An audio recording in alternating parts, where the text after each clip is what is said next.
What's up, YouTube? Welcome back to the channel. So I got a special treat for you today. We were digging around through some parts, me and Mustang Mike and cousin Paul, cousin Fred, and we found something really cool. So let's go back here, check it out, and I'll show you what I'm looking at.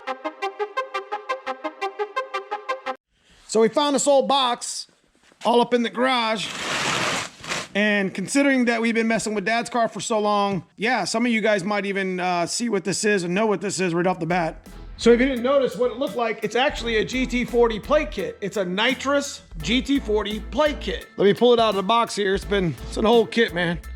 It's been around since the 90s. Got our feed line, gotta feed it some juice. I think this is a -4 line. Now, you know we've been messing with nitrous in Dad's car for the last couple months, and we decided that the dry shot just wasn't good enough anymore. So before we build a new motor that's sitting over on the stand, we decided to give this GT40 plate kit a shot, literally.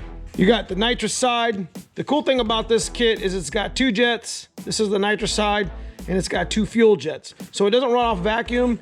You run this over to your Schrader valve, and the feed line feeds the fuel. And you can see we got the phenolic spacer in here, and we got the mounts.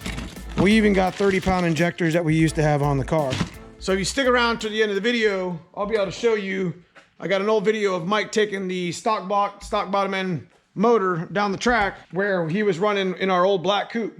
And it was just a stock motor with an old set of aluminum heads and a GT40 intake and this plate kit. So how this thing actually works, and you actually know, is this phenolic spacer goes in between the upper and lower intake. And this pretty much hangs right next to the fuel rails. So it's a really cool old kit. Don't mind the wiring. I got to go through some of this stuff. It grounds together, it powers together, and it's got its purge, it's got its nitrous solenoid, and it's got its fuel solenoid. I don't even think they make that plate kit anymore. Matter of fact, I'm pretty sure they don't, and it's pretty hard to get any parts for that stuff, let alone a solenoid if I happen to go out or whatever. But I just wanted to show you a quick video. What we plan on doing with the plate kit is we plan on putting on Dad's car, and we're gonna shoot like, I don't know, 200-ish at it, just to see if we can make some good power. But since it's a wet kit and it's speed density, it'll be a little more safer than just spraying the dry shot. Let me pull up an old video and let you check out Mustang Mike at the track several years ago when we were racing the black coupe and that GT40 kit. I think we were spraying 225, 250 question mark. Let's go check it out.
So that's pretty cool, isn't it? I figured it'd make a short video today, give you guys something to look at and show you what we pulled out of the old car parts stash. So if you enjoy my content, make sure you hit that like and subscribe below. If you're interested in the club membership, I got a join button below. Outside of that, I appreciate all the subscribers. I appreciate all the watch time. I'll see you guys soon.